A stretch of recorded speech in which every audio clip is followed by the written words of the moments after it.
This is Dorothy here again. I'm just going to give you a story today of something that took place in my life. It was very exciting, and it was actually 80 years ago from today, and I'm remembering this word for word. I don't have any script, so bear with me if I'm a little hesitant at times. But I was 9.5 and my sister Elizabeth was 7. And my ever-adventurous mother and father decided to take us on a holiday to France. But at that time, 80 years ago, first of all, you could only take £5 per person out of the country when you went on holidays, which made it very, very difficult for anybody to go abroad because £5 per head wouldn't get you a lot of accommodation. But anyway, my mother overcame that, and I'll explain shortly how.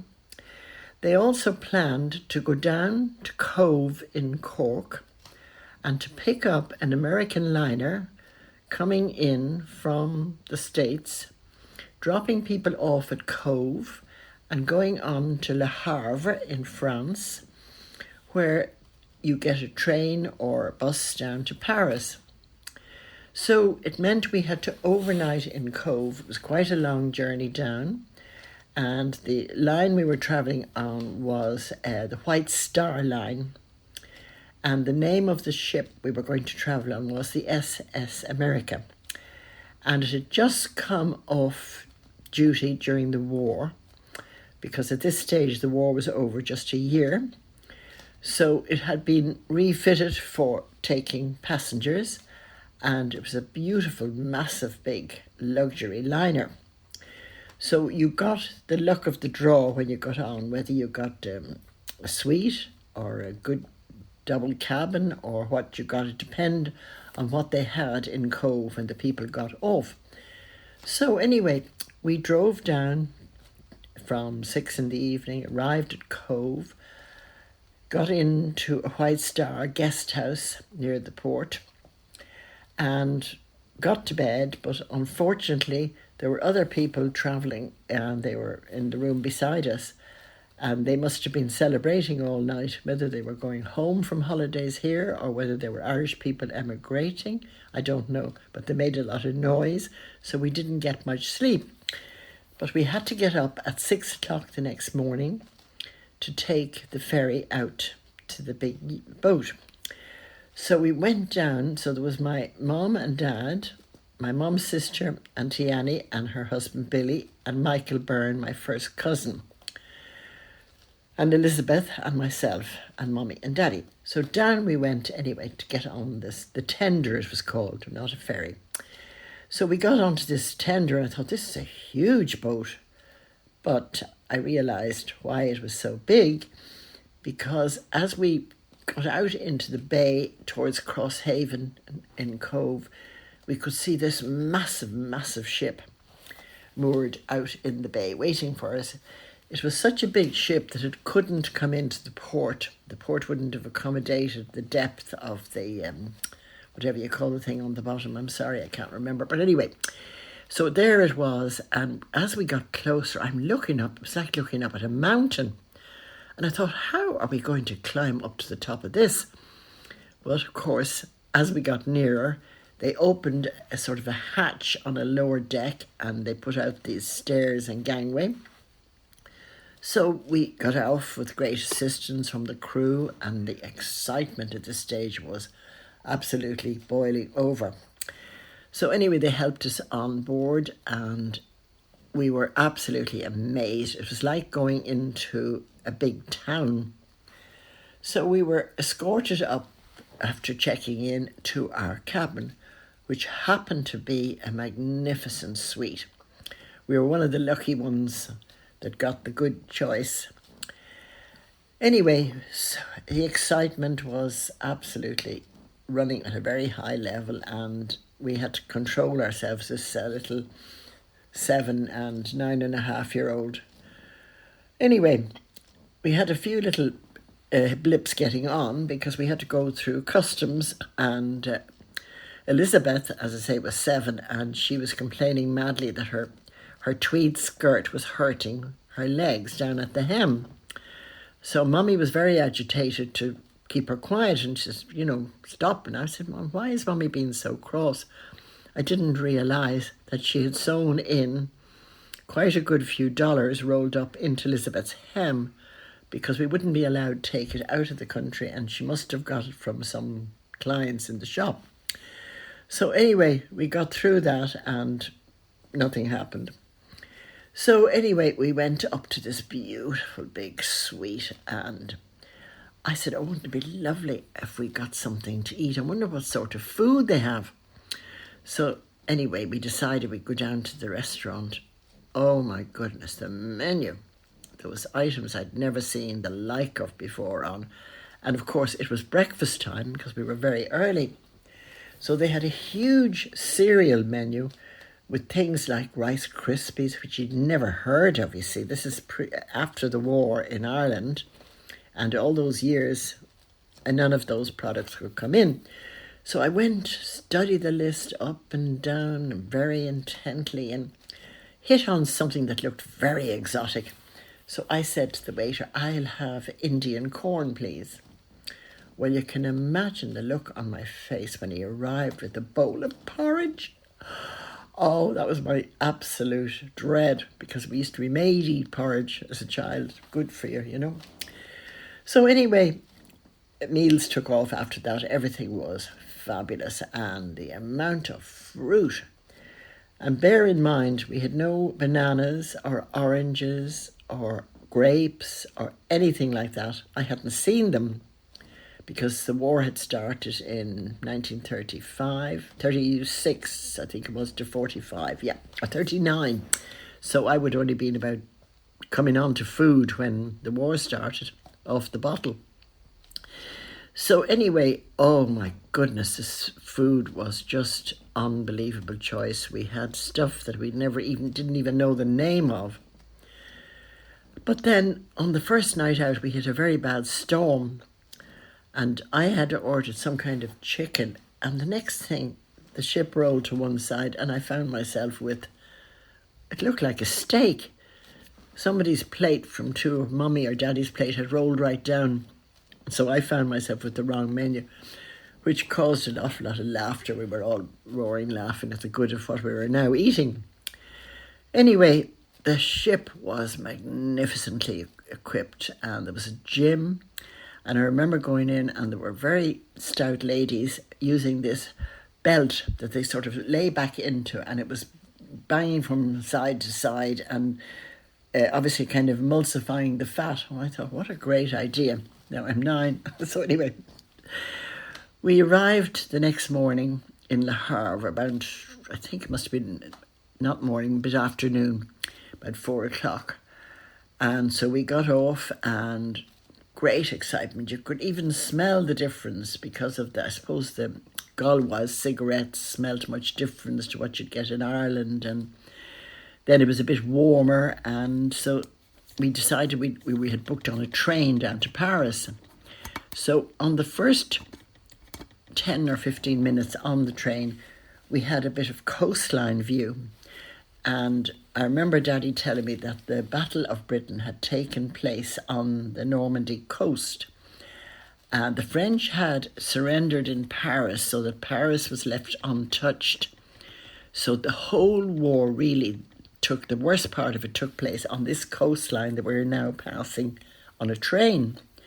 So I'm standing at a window because it's a long corridor, and I'm noticing, I'm talking into Mummy and Daddy and Elizabeth, and I noticed that the people were very unfriendly. And I was wondering, why do they not like us, or what's wrong? So anyway, I'm looking out at all this destruction, and rocks piled high and buildings knocked down, and it was absolutely dreadful. So anyway, I said to Daddy, why are the people looking so strangely at us? And he said, oh, they think we're English. And I said, and what's that got to do with what's happening? And he said, well, the English fought the Battle of Britain on this Normandy coast, and there was a fierce lot of destruction. Now it brought the war to an end, but in the meantime there was a terrible lot of damage. So I said, oh, and they think we're English. And Daddy said, yeah, obviously, we're speaking English. So I got a great brainwave, and I'd had a year's oral French from a girl called Evelyn Hennessy, who had come over to do time in Ireland to perfect her English. And I was in the boarding school at that stage. I just had my first year, and she was teaching us conversational French. So I looked at the man beside me and I said to him, "Nous sommes Irlandais." We are Irish. Well, his face changed and he broke out into a big smile, and he was telling all the people around, "Irlandais, Irlandais." And Daddy said, "What in the name of God did you say?" Because he didn't speak French. So I said, "Oh, I just told him we were Irish." So my parents were massively impressed that, my God, our 9-year-old is budding genius. But there was more to come when we landed in Paris, and they couldn't ask for the milk for their coffee. And I said, "Oh, coffee au lait." Lait is milk. And Eden ordered Daddy's beer for him, the beer. So anyway, all in all, it was a very exciting arrival in Paris, and we were booked into this hotel in a little place called the City Bergère. Now, it was a little city within Paris, just with a couple of buildings and a theatre on the bottom, which turned out to be the Folie Bergère, where the ladies did the can-can and kicking their legs up, and not very suitable for children. Anyway, the reason we were there was, in this hotel, the gentleman who owned it had been in Dublin a couple of years earlier, and he called into our shop in Henry Street. It was called McDonald's of Henry Street. Mary Street, really, but it was on Henry Street. And he said he had a son in Trinity, and he knew one of our staff who had been working with us, and she was kind of a referee for him, reference. So he said, "I'm having terrible difficulty sending money over to my son for his keep in Ireland. He's studying in Trinity. So if he could come into you every week and collect some money, and then you come keep a note and I'll keep a note, and you come out to Paris and I will credit you then all this credit for your hotel charge." So that was a brilliant idea. I only found this out years later now. I didn't know this at the time, because, as I said, you were allowed £5 per person. So anyway, it meant that we had great comfort and, plenty of money, and everything was grand. But Elizabeth and I and Michael Byrne discovered Coca-Cola. Now, this was an absolute excitement. We'd never seen or heard anything like it.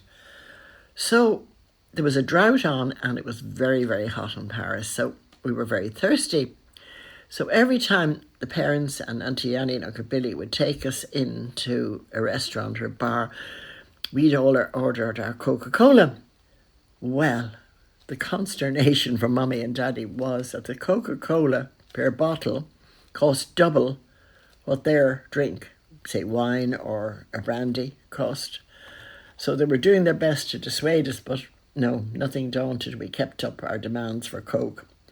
Then, with the heat wave, typhoid broke out on the Seine River, and we couldn't swim because there were swimming pools on the Seine at the side, kind of hived off.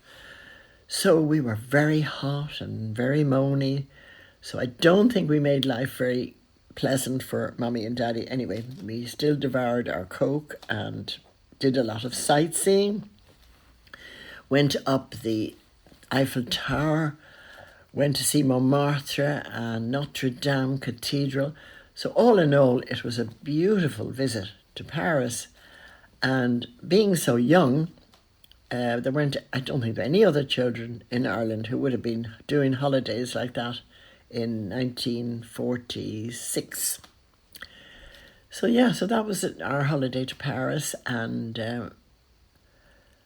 Daddy at one stage decided he wanted to go to the races in Longchamp. So he headed off looking for the races. And of course he didn't have any French, and they didn't speak any English at all at that stage, whether deliberate or, whatever reason, I don't know. But anyway, hours later, we're strolling around part of the city, and we bump into Daddy, and he's walking looking very forlorn. Lost his way going to the races, couldn't find his way to get back. But what a coincidence that we should run into him right in the middle of Paris. So that was just another adventure. Then the hotel, as I say, was over the Folies Bergère Theatre. So one afternoon, Michael Byrne and I, always looking for mischief, decided we'd go down and see what was going on. There was a lot of music coming out of this theatre. So we went in anyway, and we sat down. The door was open and we sat down at the back, and all these girls were up on the stage and were all kicking their legs up, and they had little can dresses on them. And it was all very strange. I'd never seen anything like this before. And the next thing, I felt a hand at the back of my neck pulling me out. My father had discovered that we had discovered the Folies Bergère rehearsing. So he made short shrift to that, and we weren't allowed in again. But then there was another problem. Michael Byrne was very prone to sleepwalking. And there was little balconies outside our bedrooms.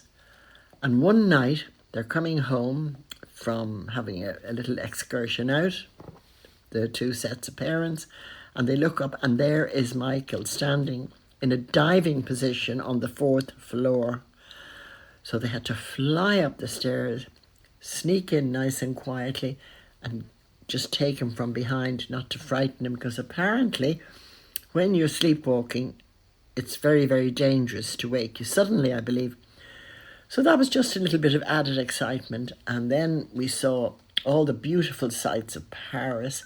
And we also went to St. Teresa's burial. I think it was Lisieux. This was the little flower, St. Teresa. And her body was preserved. So we went in, and it was absolutely beautiful, and we said a few prayers. And she's a little flower, she was known as. So that was one lovely memory I had. The food was very strange, and we got this steak, and it had a very strong sort of flavour. Now, we were only having a small amount of it, but I discovered after I had struggled to chew some of it that it was actually horse meat we were eating, because this is, remember, a year after the war, and produce hadn't got back to normal supplies, so you just wouldn't know what you were going to be served. But I will never forget that strong flavoured steak. Nearly put me off for life, but it didn't. Anyway, the weather, as I say, was very warm, and we did a bit of touring around, but it was a very memorable holiday, but it was very exhausting at our age, 9 and 7. And I'm sure we didn't make life very easy for the parents who were trying to keep us occupied. But it was an experience, and something I'm thinking about now without notes or anything else. And now I'm 89 and a half, so it's exactly 80 years ago today that we went. So that's the end of that little podcast, but I will think of some more interesting ones. I hope you enjoyed this. Thank you. Bye-bye.